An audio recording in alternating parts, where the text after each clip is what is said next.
Uy, perdón. Yo soy Eugenio Zanardi. ¿Qué vamos a pasar más de 6 horas juntos? Más tiempo del que dura muchos matrimonios, ¿no? Recién casado, felicidades. Atención, por favor. Debido al temporal se ha cancelado el vuelo. Los pasajeros que lo necesiten serán realojados en un hotel.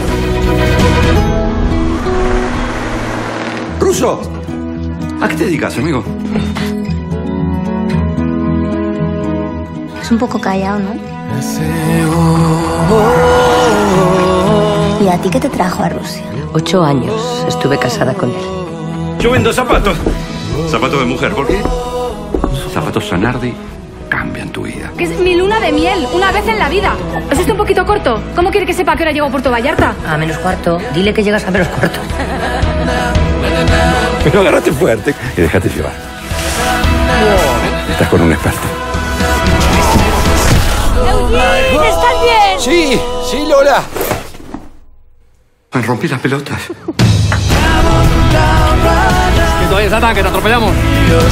Tú eliges dónde está el sol, la playa. ¿Por qué ríe tanto? Se me casé con la persona equivocada.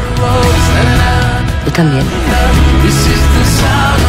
Por mucho que hayas sufrido, hijo, siempre hay alguien que sufre más que tú. Estoy atrapada en Rusia. Rusia. Y no quedan más que 2 opciones. O pudrirte por dentro o bailar al ritmo de la vida.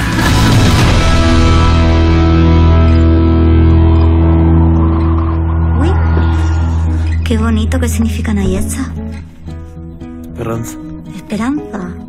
Mira lo que sensible el ruso.